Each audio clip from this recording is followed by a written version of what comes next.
Greetings, Earthlings, and welcome back to Camelot Correspondence College. In this series, we'll be exploring Dark Age of Camelot from a top-down angle in an effort to aid new players, enrich returning ones, and possibly hone some veterans. Before we start, be sure to subscribe to the channel and click the notification bell so that you never miss a video. Be sure also to share this video with any friends you have that may find it interesting.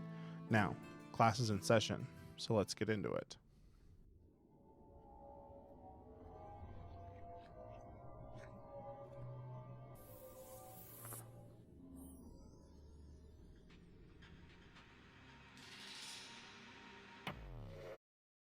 A quick recap. We're working on Unit 1, Choosing a Realm, in which we give a broad overview of each realm. We take a wide look at the classes, races, and zones that make each realm unique. Now, some of you got in touch with me after our last lesson asking about the Mauler. The Mauler is an appendix section to the unit, and we will cover it after we get through Lesson 3. Our last lesson was on Albion, and it's Arthurian-influenced culture. This lesson we move to the west, across the Irish Sea, and into the fabled and mystical lands of Hibernia. Hibernia is a kingdom of lush groves and emerald rolling hills.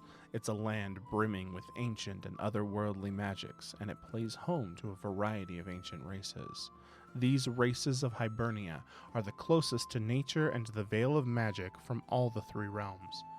So it is that those beneath the green and gold banner wield magic, nature, and primal martial prowess to topple their foes and bring glory to their verdant home. Hibernia is home to the proud and tribal Celts.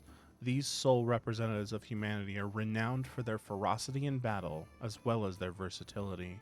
Only the deepest of magics elude them, and they can play 12 of the 15 classes within Hibernia. Allied with them are the ancient and elegant elves. These tall and graceful people have flocked to Hibernia's banner following Arthur's death, bringing their deep affinity for magic and their well-practiced subtlety, bolstering the realm's ranks with mages and all sorts of stealthers. Yet, as ancient as the elves are, their age pales in comparison to the near-giant Firbolg. These strong creatures ruled the Emerald Hills before even the arrival of the gods, which are now revered in Hibernia. Their connection to the land gives them an affinity for classes that utilize its power, but their natural strength and size also allows them to excel at martial disciplines. In contrast to the towering Firbolgs are the tiny Lurricane. What they lack in size, however, is more than made up for in tenacity of heart. Lurricanes have dedicated themselves fully to the defense of the realm and bring a wealth of stealthers, a smattering of melee combatants, and some of the most dexterous and skilled classes in all of Hibernia. Lurricane casters are common, for their inherently high dexterity allows them to conjure their magics more quickly. The realm's ranks are further bolstered by the unique and magical Sylvan. These dryad-like beings are tree men, with bark for skin and leaves for hair, and they have an obvious and inherent connection to nature, and the roles based on its power are strong paths for them to follow. But they're also versatile and adaptable, which lends them to more than a few of the martial roles as well. Two more races have sworn fealty to the Green and Gold Kingdom, though one has done so more reluctantly than the other. The Shar, a devilish race from the Vale, have stepped forth at the instruction of their queen to aid Hibernia in their dark times. Elves view the Shar as inherently evil, but none can question the fealty to Hibernia, where they serve valiantly on the battlefield as excellent fighters, excelling in martial roles with their otherworldly strength. When the labyrinth opened many years ago, the Minotaur poured into the realm seeking refuge. A tribe settled within each of the three realms, and Hibernia is proud to have found the allegiance of the Uruz Grouch, towering bull-headed men with ivory-toned coats and majestic steel-capped horns. These beings have battle seething through their blood, and they are powerful fighters who bolster Hibernia's front line. Now, while Albion pulls its influences from the fabled stories of King Arthur, it is Irish and Celtic myth which make up the backbone of Hibernia. So while the classes may feel less familiar to some, they are no less powerful. Hibernia is renowned for its magic users, boasting 5 pure spellcasters within its ranks. Let us first discuss the Eldritch, manipulators of the world's and the void's most primal forces, which they can twist and bend into lethal manifestation of power, raining down destruction on their foes with practiced ease. Meanwhile, enchanters choose to summon and control creatures to aid them in battle. These creatures, with their proper application of magic, can be made into formidable weapons, but the enchanter is also able to bolster realm mates with various spells, even as they mete out death to their enemies with their own destructive magic. The mentalist is next, twisting and manipulating minds with their devastating powers, while also possessing the ability to heal their allies. Carrying the theme of weird and unusual sources of power, we move into the enigmatic and naturalistic realm of the animist. These spellcasters have a deep affinity for the natural world and can animate plants and manipulate other natural phenomena to overwhelm and destroy their enemies. Finally, we move from the strange and beautiful world of nature magic to the haunting realm of the Banshee. These female spirit mages have mastered the arts of twisting sound into soul-shattering sonic spells specifically shaped to sunder select sections of the battlefield. While these 5 make up the pure spellcasters of the realm, Hibernia's very land is deeply touched by ancient magic. As such, many of those who fight under the Emerald Banner are hybrid classes, wielding both might and magic in tandem. One such class is the Veilwalker, battle mages who wield wicked scythes for melee combat, but can call upon vicious manifestations of nature to complement their martial prowess. Where the Veilwalker uses nature for offense, the Warden is a melee hybrid who often wields it for healing, defense, and enhancement, making them vital additions to the realm's armies. At their sides, one can find the Champion, who strike with powerful weapons while wielding a type of magic known as Valor to damage and debuff their enemies and provide themselves powerful buffs. Next, we have the Vampire, a group who have given themselves over to dark and ancient magics. These fighters wield an elegant piercing weapon in their right hand, draining energy from their enemies with it, energy which they then channel into magic with their misshapen claws found on their left hands.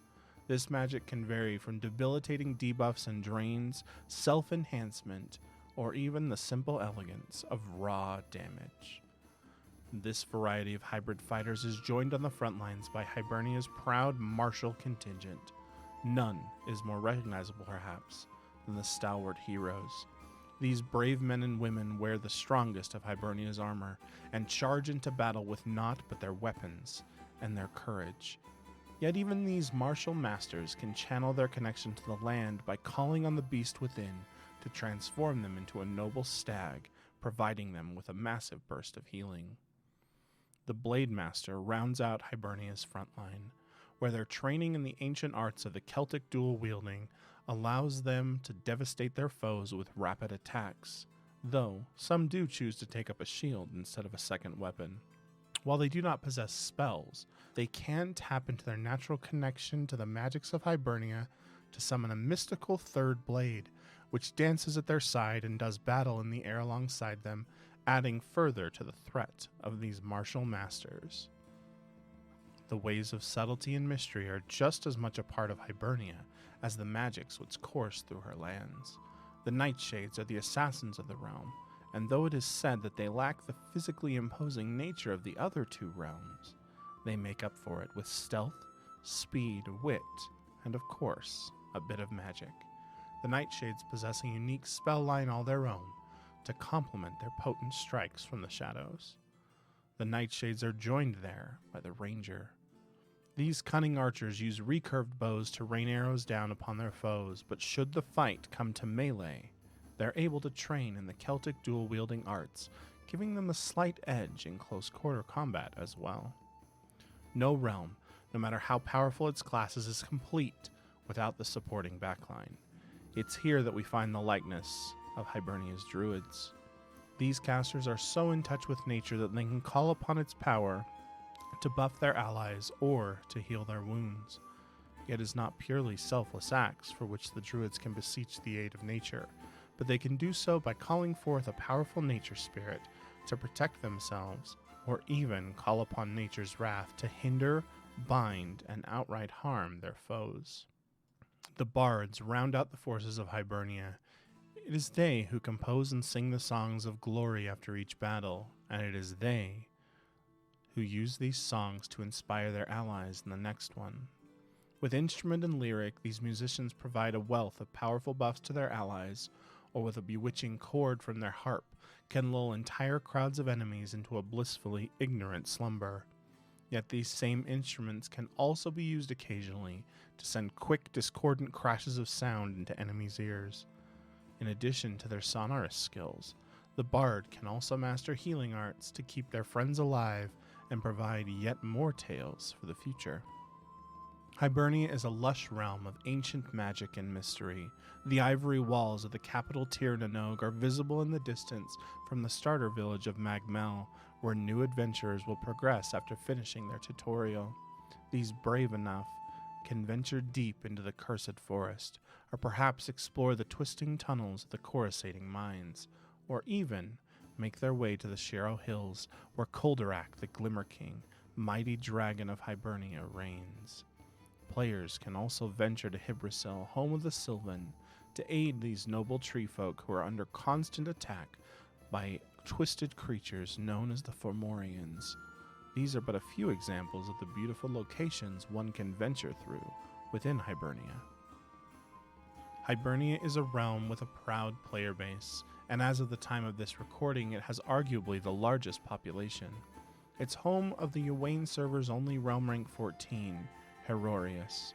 Herorius leads the European Primetime Battle Group most nights, and also tends to lead the US Primetime Battle Group on the weekends. In addition, Ramek Oken is a Twitch streamer who streams primarily Hibernian gameplay. I'll have a link to his stream in the description. If you're looking for a guild on the Uwain server, please reach out to UMadBro or the Federation of Hibernia Guilds. On Geharis, the Survivors Guild is always building their community. Hibernia is a mystical and beautiful realm with a great variety in its classes. Due to the consistency of its BG, its numerous communities who welcome new players, and its large population, it is a strong choice for new players. However, there's one more realm to cover, so be sure to come back for our next lesson, where we'll discuss my home, the proud and glorious realm of Midgard. Until then, though, ravage the frontiers, protect the realms, and always strive for peace on Earth, Earthlings.